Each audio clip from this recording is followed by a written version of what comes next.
Platemark is a podcast about prints and the printmaking ecosystem. In every episode, we'll hear from people who occupy various roles in that ecosystem. I'm your host, Anne Schaefer. I work to promote prints and printmaking through this podcast, but also through organizing fine art print fairs across the country and organizing exhibitions, albeit intermittently. The goal of the pod is to demystify the world of prints and printmaking, which can be technically challenging, and to demonstrate the range of opportunities to work in this charming corner of the art world. This is a show that takes you behind the scenes to expose the generous, collaborative, and creative people working to better the world one print at a time. My guest today is art consultant Quahana Hendree. She's based in St. Louis and has a really interesting story to tell. Quahana works at the intersection of art and religion. She has a ministry on one side of her life, and on the other side, she has this art consultancy. And for her, she's always interested in bringing the two together and helping corporations and hospitals and all sorts of people who need art consulting, help them to collect, maintain, and store and exhibit work that they have collected. We haven't talked to an art consultant before, and I think you'll find it interesting. Okay, housekeeping. I identify as a cishet white woman, and I use the pronouns she, her. I record Platemark in Baltimore, Maryland, the land of the Piscataway Conoy people.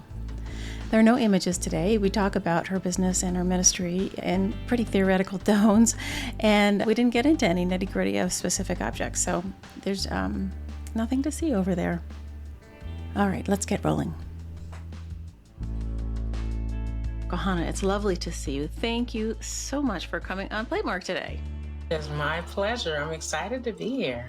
Oh, good. You are an unusual guest for us because you're not directly in the print thing, although you are print adjacent, I guess. Before we go too far, will you introduce yourself for everybody? Sure. My name is Dr. Quahana Hendree, and I am the owner of Q Hendree Art Consulting, based here in St. Louis, Missouri. I think people in the pod probably don't know that my mother's family is all from St. Louis. So we have this. Really? Yes. St. Louis follows me around. I meet people from St. Louis all the time. I didn't know that. Wow. How interesting. I know. I have an aunt and one cousin who still live there. Otherwise, people have gone here and there. But yeah, we used to go to St. Louis for Easter and Thanksgiving probably every other year, I would say. So yeah. Anyway, I do love St. Louis. It's a great place.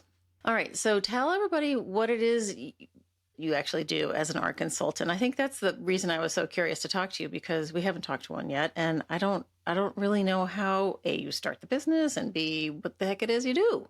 Well, as an art consultant, what I do is I advise corporate, commercial, and government groups on their artwork purchases. And I also manage their corporate artwork collections. Okay. When people approach you, do they usually say, or corporations, I guess, do they say, we're interested in starting a collection and we're interested in spending $5,000 every month? Like where does it, It happens a variety of ways. My purpose is always to make sure that the artwork aligns with the space and its purpose and its mission. So if they feel like there is something lacking, then they may come to me and say, listen, I'd love to get some artwork that, properly reflects who we are. Or we're thinking about building a collection. So it could start that way. Or I've had it happen this way, where I've walked into a place and I've said, who buys your artwork? And they've said, oh, so-and-so. Why? And I'll say, well, I'd love to talk with you about getting something that better reflects who you are and what your purpose is. And it may start organically like that because it's wrong and I want to make it right.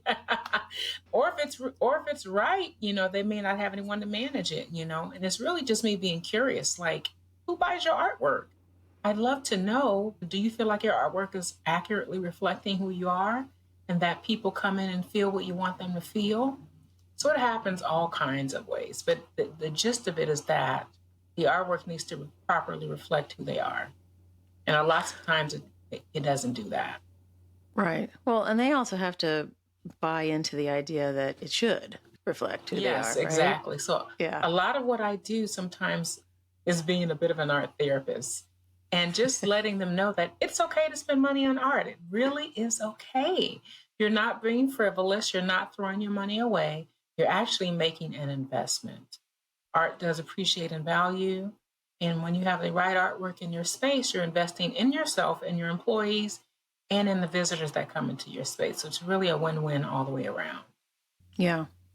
When we first talked about you coming on the show, I mentioned a previous guest, Naomi Huth, who's moved on from this job, but she was the head of the art arm, I suppose you would call it, for New York Health and Hospitals.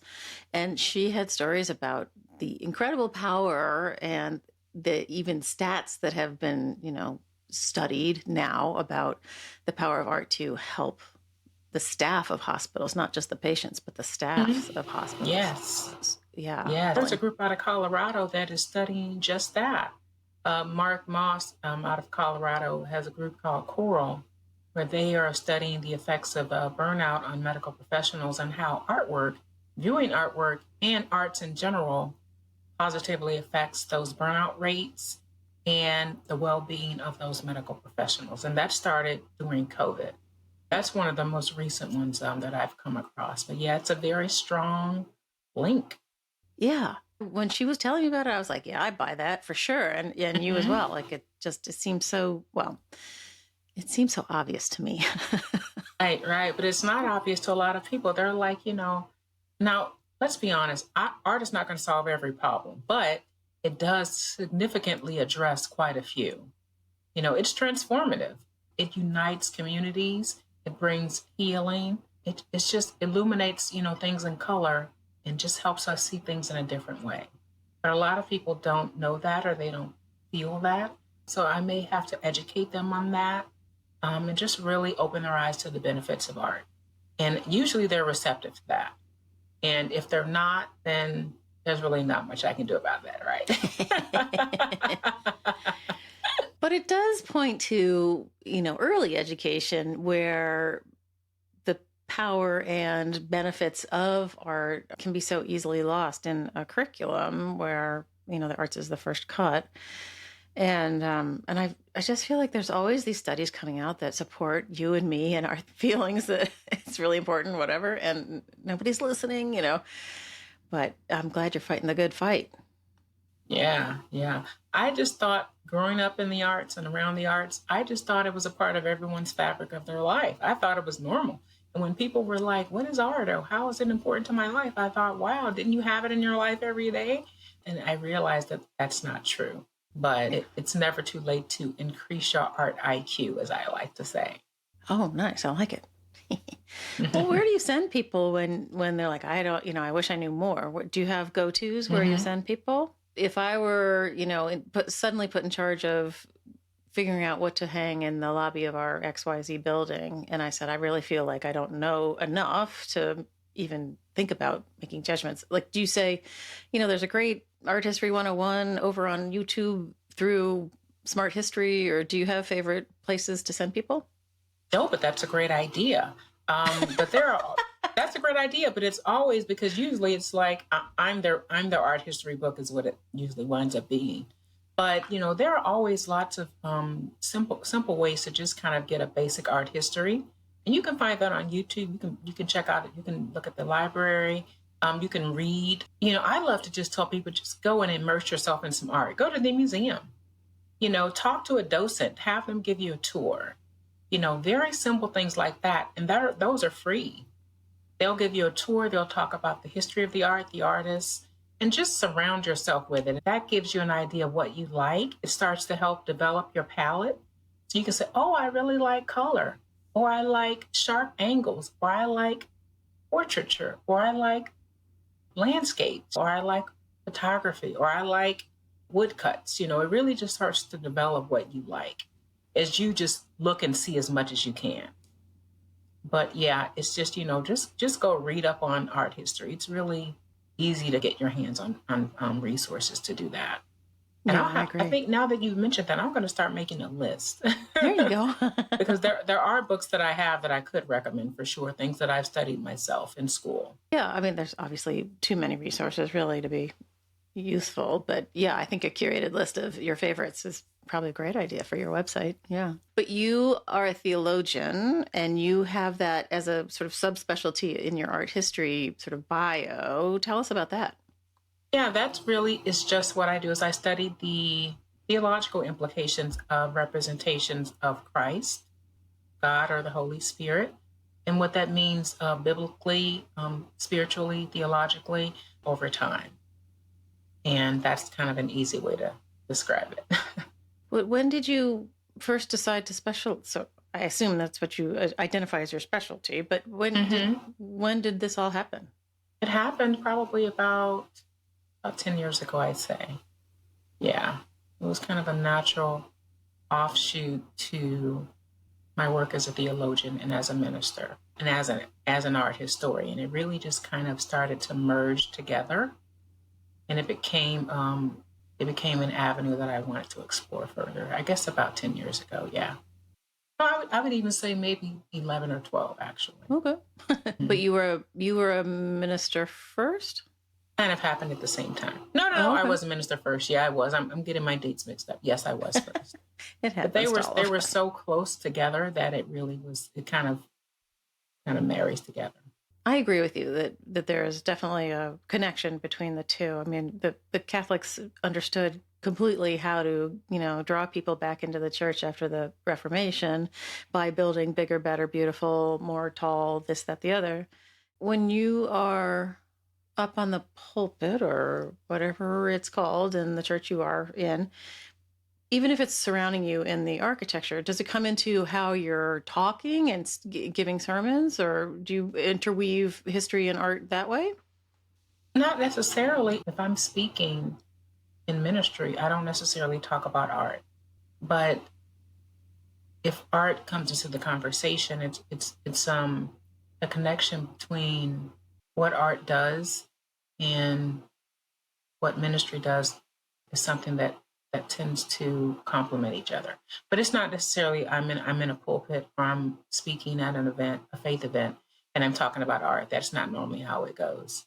It really kind of started as an offshoot to my dissertation where I was examining that. So they often don't get a chance to merge unless I'm intentional about it or if someone asks me about it. But if I'm speaking from a pulpit, I'm not going to be speaking about art because I'm going to be speaking about God. But do you feel, it sounds like, and I think I'm going to buy into this, that the effects on your life in both columns, art and religion, can be very similar. The effect on you can be similar, sort of awe, beauty, nature, God. I feel like I think both can deliver. They can be similar. They can deliver because we are affected by what we see. We're affected by what we believe, what our worldview is. And so if I'm viewing art, that could affect me in a good way or a bad way, depending upon what I'm looking at and how it's represented. In terms of religion, my thing is always to base your faith and your opinion about God on the Word of God. If that is the basis of your faith, if the Bible is the basis of your faith, then you should base your faith upon that, not what you see represented in a painting. Because what you see in a painting is going to be representative of a human that depicted God rather than the Word of God, which is from God. You're on the Reformation end of things, that you should have a personal relationship without the intercessor of the church. You should have a personal relationship with God, yes. Now, the church does have its place, of course, because, we do want to congregate with believers. We do want to congregate with other Christians and people with faith. We do want to congregate with them. So the church definitely has a place, for sure. But we do need an individual relationship with God, first and foremost, because that's going to dictate how we walk our lives out, how we operate in purpose, how we do the things that we feel that God has called us to do, whatever that may be, in business, in ministry, in life, whatever that may be, that comes from that relationship with God. For me, God is the head of me. Christ is the head of me. And so my life is dictated by what I feel God has purposed me to do, meaning that my decisions and my actions are led by my relationship with God.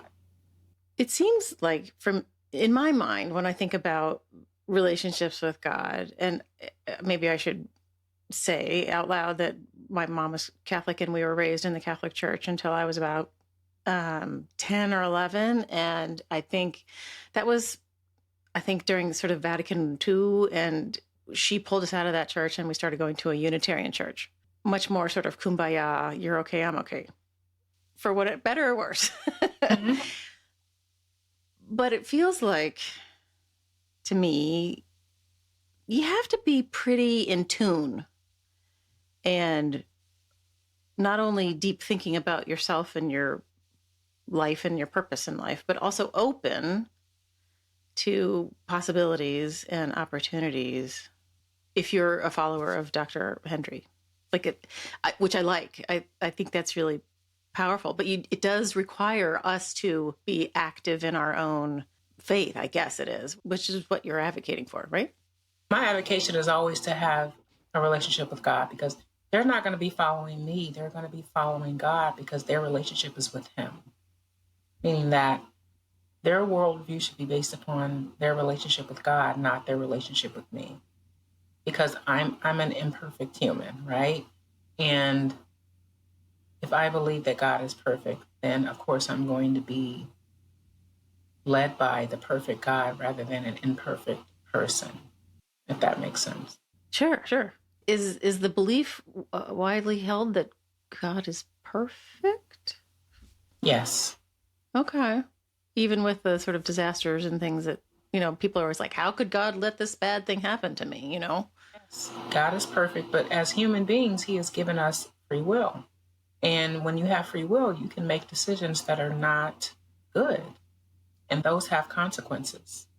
That doesn't change the fact that God is still perfect and good. It just means that we are imperfect and we sometimes aren't good.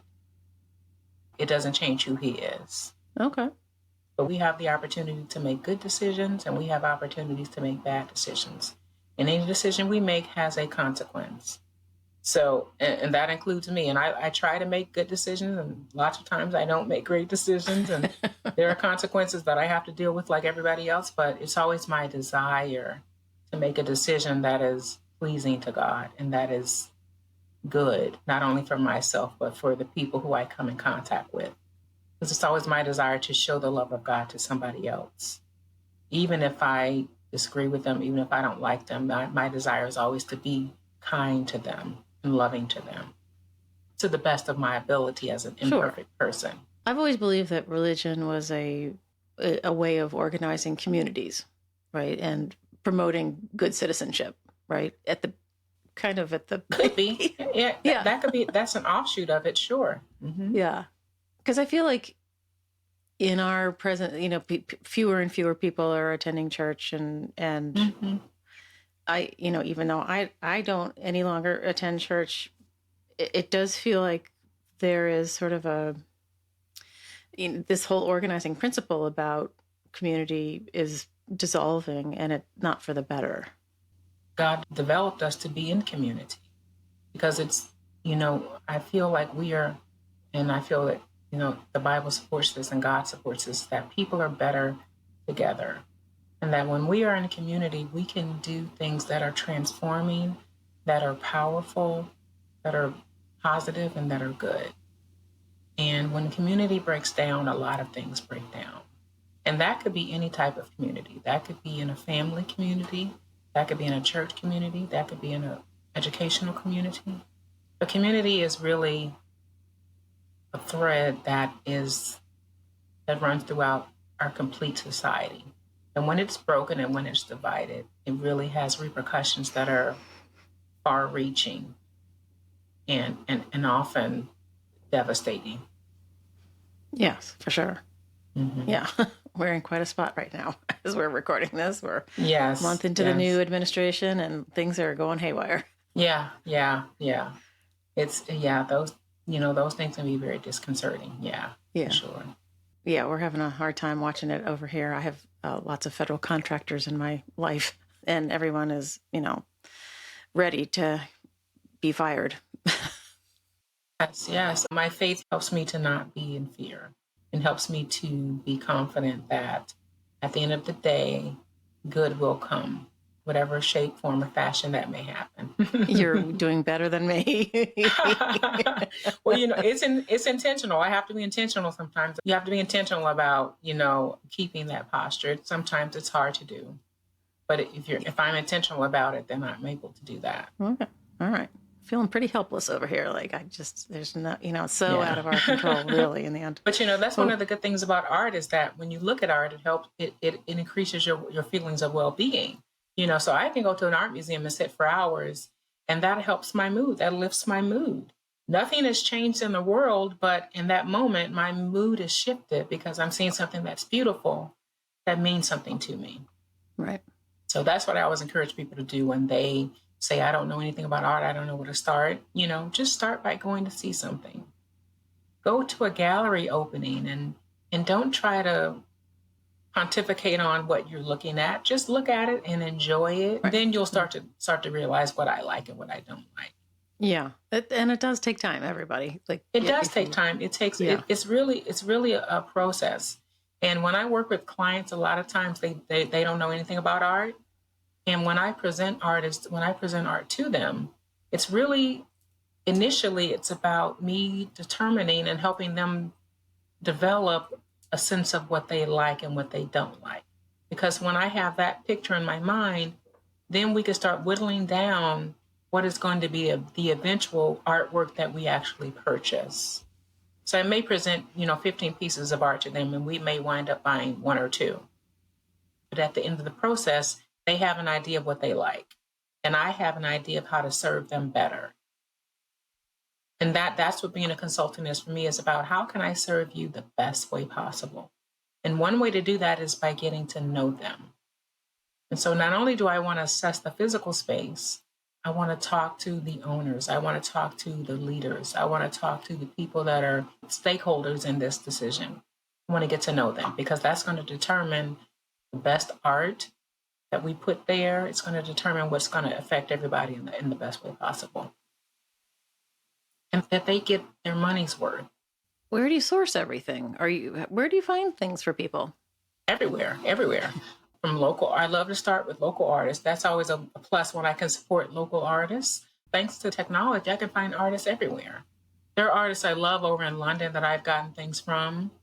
There are artists in the Netherlands, and all these far-reaching places, they may reach out to me and say, hey, can you bookmark my website and just check out my art and keep me in mind?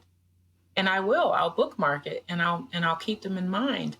Not to say that I'm gonna source art from every person that comes to me, but when I'm looking at a client, I can say, oh, I know about this artist in South Africa that has this beautiful technique, and it may come to mind and I can source from them. So that's what I love about technology, is really just being able to get art from everywhere. Yeah. But I do tend to start local first. Okay. Or wherever the client is. If the client is out of state, I may start local to them. Right. Because a lot of times clients want to start local. They want to support the people that are in their community because that reflects better on them. Sure. And it usually is artwork that is going to be more personal to them and more impactful. Do you source like large public sculpture? Or are we doing more paintings, or is there something that you your go-to is X? No, yes and yes. We can do large public sculpture. We can do artwork. We can do photographs. We can do whatever. It's really what they need.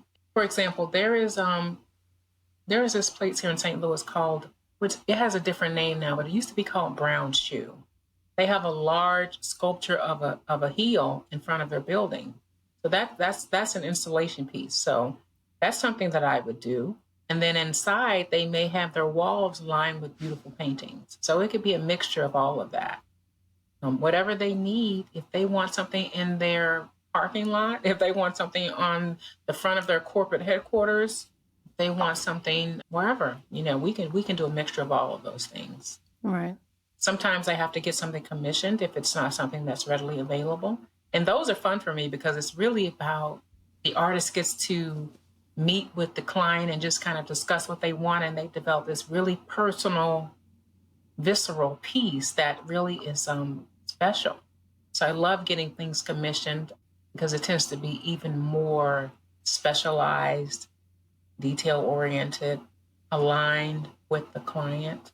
Sure. Relevant to everyone's Yeah. experience there. Yeah. Mm-hmm. I love installation pieces. I don't get to do those often, but I love them. Yeah. Yeah, I was just thinking it doesn't really make sense to hang, a northwestern, United States landscapes in, Georgia or something. Like it doesn't resonate, Right.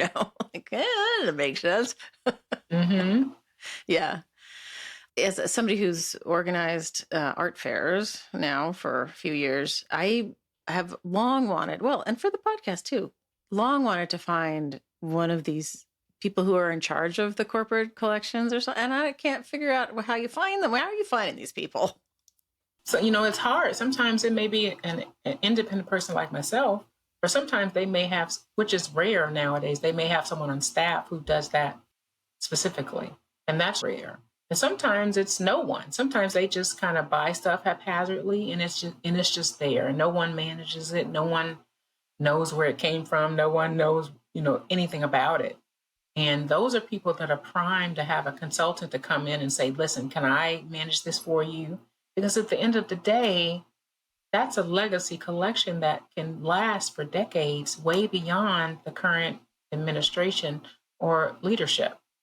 And they can do things with it if it's managed properly. We want to make sure it's safe and being conserved properly, that it's being rotated for visual interest, that it's being cleaned, and that it's safe. And lots of times it's no one.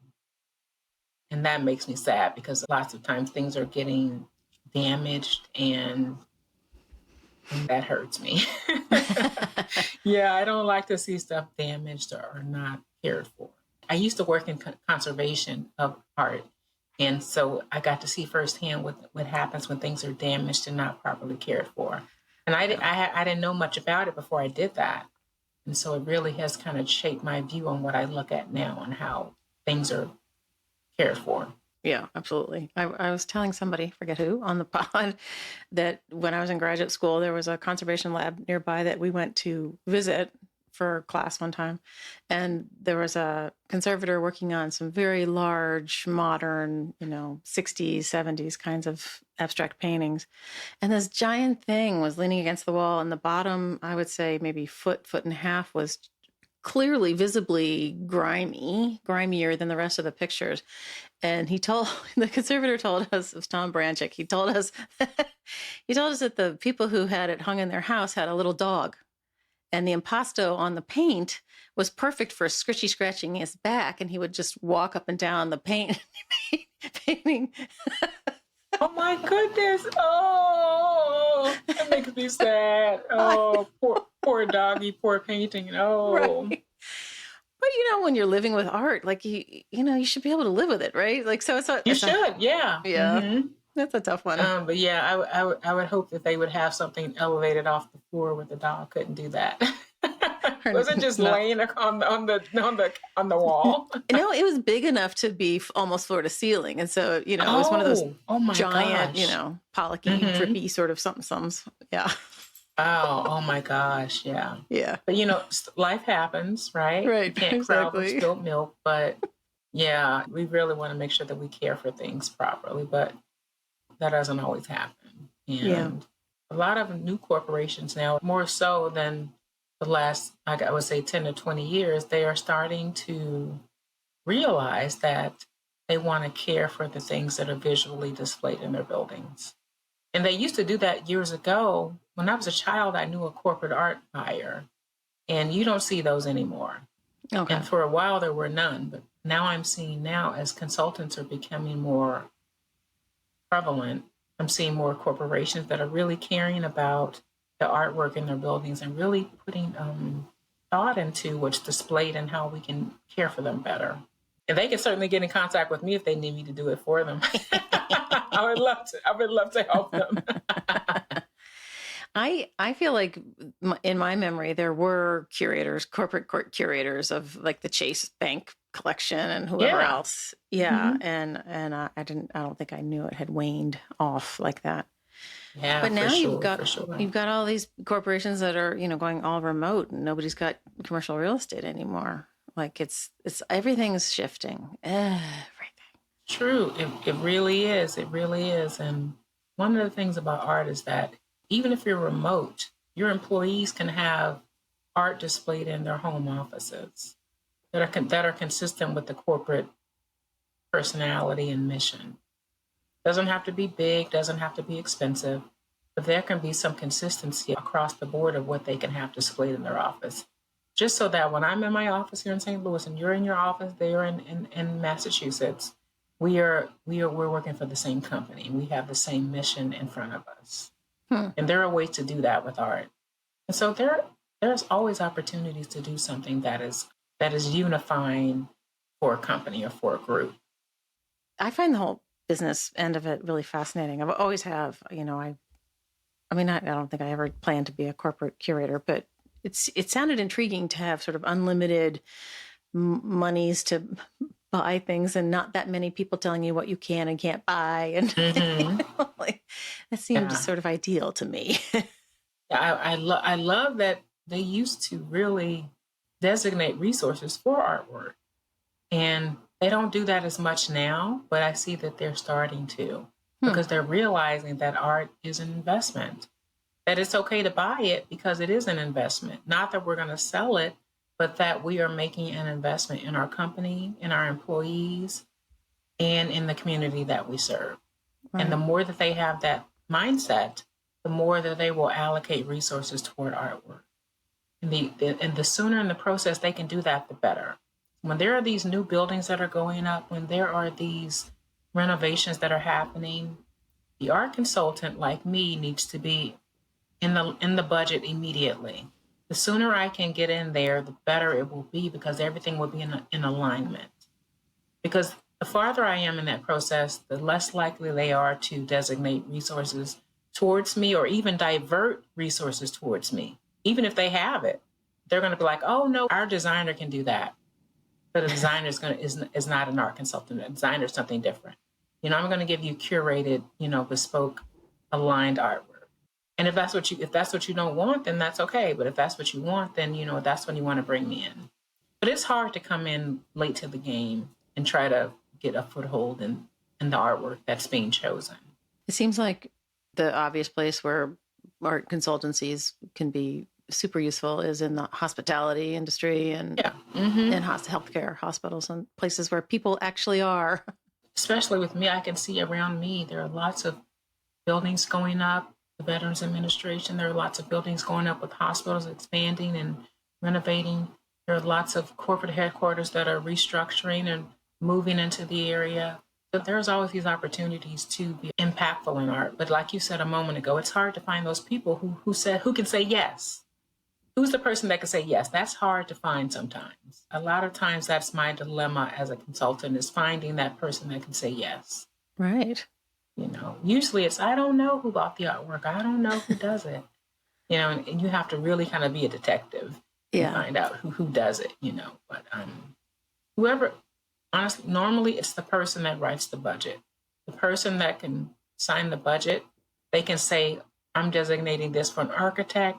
I'm designating this for an electrician. I'm designating this for an art consultant. That person is usually the person that needs to get in contact with me and vice versa, because I can work with them. Now, we may work with other people in the group to make the decisions, the final decisions, but in terms of the money that's designated towards that, that's the person that is usually going to make that decision. To say, yes, we have this amount of money to spend on Quahana. Yes, we have this amount of money for her to buy artwork. No, that makes sense, for sure. It sounds challenging to make sure you make the contacts with the right people, but also super satisfying when you do, Oh, yes. Yes, and yes. Yeah. Like that just, transforming people's lives. I mean, and workplaces can be pretty dreary, except for I've always worked in museums, so I can't say that. But my husband worked somewhere one time and I was like, I don't even want to go to the bathroom here. Yes. I've worked in museums and I've worked in corporate America. And because of that, the difference was so stark. Working in the museum where these beautiful pieces were around me daily. Oh my God, I was in the best mood every day because I saw this. I could eat my lunch in front of a beautiful master painting, Whereas when I was in corporate America, I'm in my office and I have this yucky piece of poster art in front of me. And I would think, wow, how can I get beautiful art in this place, in this business? How can I do that? And so that's really what drives me when I'm working with clients, is thinking about how I felt as a corporate executive looking at this ugly stuff, right? And how I felt as a nonprofit executive in a museum looking at beautiful stuff. And that helps me to speak to them in ways that are full-bodied versus one-sided. One of the museums I worked in very early on in my career allowed us to have works from the collection in our offices. Oh, I love that. Yes. Oh, I love it. Yeah. Oh. Yeah. Yeah. We had this really beautiful Oscar Blumner landscape in our office. The curatorial assistants it was at the Whitney years and years and years ago. It was so cool. Yeah. I couldn't have them in my office. They were right outside my office, but they weren't in my office. Right.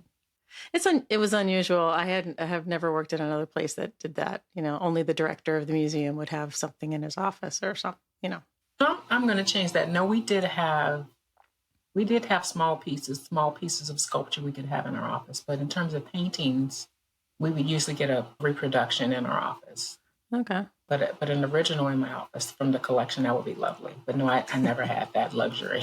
I know. It was pretty sweet.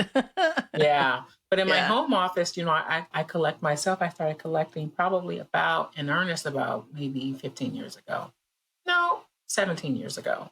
I had always bought things for my parents. Whenever I traveled, I would bring a piece of art back home for them. So they became art collectors without their consent. So every place I worked, every place I visited, every place I went for school or work, I bought them a piece of artwork.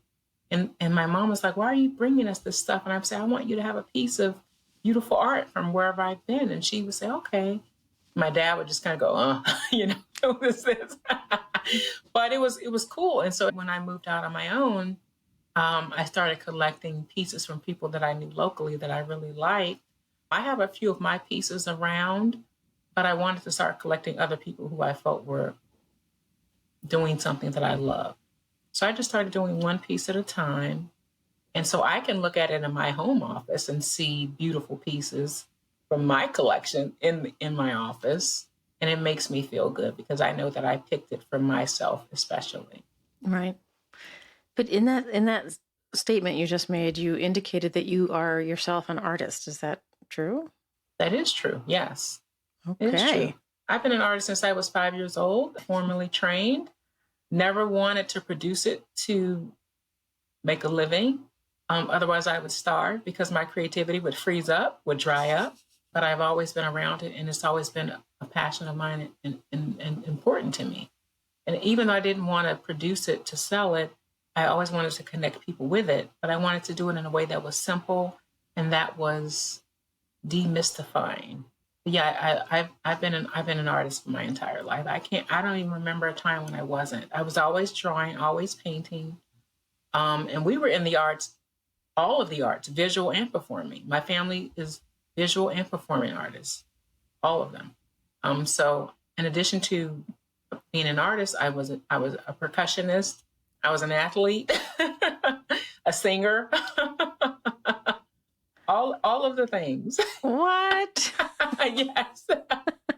All of the things. Yes. We were very well-rounded. Yeah. Oh my gosh. All right. So you played the drums. Mm-hmm. Okay. What sports are we talking about? Tennis. I played tennis. Oh, wow. Okay. Yeah. Many years. My mom was a singer. Most of my aunts and uncles are singers or musicians. Piano, guitar, drums, all of that good stuff. Is there like a family band situation going on? Oh yeah, if you come to the family reunion, you will have a full production. I mean, singing, dancing, all of it. It's wonderful. My mom is the oldest of 8, so they get together. There is singing and merriment, and it's beautiful. Yeah, I love. Yeah, art is just so special to me, and I love connecting people with it and just helping them find that art that loves them, that speaks to them. That really just kind of makes me feel really good. Yeah. for a hot second, I thought about going studio art in college, and I was like, I don't need that end of it. So dropped it. And, but I really loved art history. And I'm sure I've said this on the pod before, because it was a way to trace human history, but not through war and pain. And I mean, there's sometimes pain in art, but for the most part, it reflects our cultural development over time in a much more positive way. And that's a great way to think about it. That's a wonderful way to think about it. Yeah. That's why I did it. That's awesome. I didn't even think, wow, I learned something from you today. That's great. Lots of things. I mean, you've given me so many ideas today. That's great. Oh, good. Excellent. Yeah, it's creativity is, I think, just about the very best thing about being human. And aside from our opposable thumbs, is the thing that separates us from, the animal kingdom. And then I always have said that it needs to be nurtured and honored. And, this is not something to squash because you feel like it's, going to save you some dollars in a school budget. Like, it's very important kinds of thinking, and that the students who go through art school have a different kind of brain, and one that's incredibly important because it is a problem-solving brain, and it's a whole different thing, and it's critical. And it just makes me nuts when school systems drop the arts. Yes, I don't think you can have one without the other. Like, academia is very important to me, but art is just as important, because you can't have one without the other. When you are disciplined in art, this is documented. It helps you with your reasoning, your deductive skills, math, science. All of those things are impacted positively when you are participating in the arts. Think about the discipline that a pianist has to have when they are practicing hours every day. And think about how that translates to art and science. Think about art history and how that translates to English composition. All of these things have a mirror that is impacted by what they do in the arts. And that's documented. So like you said, when I see those things being cut, it infuriates me, because it's necessary. It's necessary. I would hate to see what my life would have been like had I not had all of these arts available to me every day. Yeah, because it was in my school all the time. From kindergarten through graduate school, it was always there. Yeah, me too. Not to say there weren't times when things were cut or things were in danger of being eliminated. There was always a way that they came full circle and came back to us. So I really think it's important that those things remain. And so when I see things being cut, it really just saddens me. I also, I think this happens in music particularly, visual art and music and other kinds of performance have the ability to elicit an emotional reaction that other disciplines don't. But I also love that music, to my mind, is kind of the pinnacle, because it's mathematically based and very regimented and structured, and yet it can go off into this emotional place that can be hair-raising, and also it's ephemeral. It's like it's magic when it's right. Exactly. Yeah. Music is it produces a response in you that is unparalleled. And so there was always music in my house, and so so when I hear certain things, when I hear certain music, it evokes this memory, from childhood, or oh, we were doing this at this time, or blah blah blah. Just like I'm affected by what I see, I'm affected by what I hear. And so that's why I'm always mindful of what I see and what I hear, because I wanted to produce something that is positive and good. And like you said, it is a representation of what's happened over time. Yeah. In a way that is colorful and undeniable. Well, and hopeful. Yeah. I guess that's really what creativity in my brain parallels to. It gives me, and I think you, and hopefully other people, hope. Hope that the human mind will get out of its own way, and societies will understand that they need to be cooperative and not combative, and and that creativity is the celebration of the very best of us. When we get in touch with our creativity, we're getting in touch with the core of who we are. And I think that's wonderful. And if I can help someone do that, that makes me feel great. Yeah. And lots of times that's what I'm trying to do with my clients. And when they get it, it's so special. It's so special. It's almost like you have your consultant services are beyond, let me source some work for your space. It's like a spiritual awakening. Like I said, I'm trying to increase the art IQ. And so it's about building those relationships. And so we become friends sometimes because it's just, wow, I've gotten to know their color palette. We've gotten to, put something in their space that's very personal to them. And so it really just, it evokes a lot of emotion. So it can be an awakening. Yes. Yeah. Yeah. So it's fun for me, even though I'm a therapist and a detective all in one. At the end of the day, it's really satisfying and it's really fun. Oh my gosh, it's amazing. I'm glad we were able to dive in and dig in. And is there anything coming up in the immediate future that you want to share with people, or should we wrap it up? I wouldn't say so. I am just gearing up for we're about to be in March, so I'm gearing up to really just get into some projects with some clients. So there's always space in my roster to add clientele. So I'm always open to doing fun things. It'd be neat to kind of do something that you talked about, getting some public art out there. That'd be neat. I'm multi-certified to subcontract with the government. And so I'm hoping to ramp up that part of my business.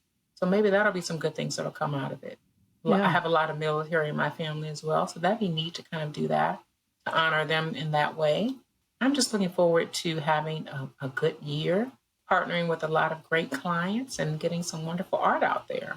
I'm not great at being consistent with my social media presence, but usually when I do something big, I'll put it on there or the website. I have a newsletter that goes out quarterly. I have a blog that goes out usually monthly or bi-monthly. Social media is usually consistent every week or something like that. So people can always kind of follow me to see what's going on. Right. But I'm always open to what's going to happen. The good stuff is going to happen. Right. It sounds like good things are coming your way. It's really. I hope so. Yeah. No, I'm really. Yeah. I'm so pleased we were able to connect and get you on the show and me too. Talk through some of these things, because I think we dug in. We did. We talked about religion and everything. That was unexpected. Yeah, that's awesome. I'm so glad that I was able to connect with you. I hope it was beneficial to you and your listeners, and it was my pleasure to be here. And you're easily findable on the web. As long as they spell your name correctly. Yeah. Well, my last name is pretty easy to spell. And when you're looking for my business, just use my first initial, Q Hendree Art Consulting. It's super easy. You can't not find me. All right, good. All right. Well, thank you for coming on the show. It's been really a pleasure. It's been my pleasure. Thank you so much for having me. Thank you for listening to this episode of Platemark. I appreciate you joining us as always. And a thank you, of course, to Quahana for being my guest today. Thanks, Quahana. And as usual, thank yous go out to my team, Dan Fury of Extension Audio for being my sound guy. Thank you, Dan. And to Uncle Michael Diamond for the use of his original music. And lastly, one to Skip Barnhart and Lee Turner for sending me sounds that make up the intro and outro of every episode. As I said at the top, there are no images to take a look at today, so you don't really have to go over to platemarkpodcast.com, but you could go over to platemarkpodcast.com and hit the support and donate button for me and help me keep the lights on. All right, I think that's it. We'll see you next time.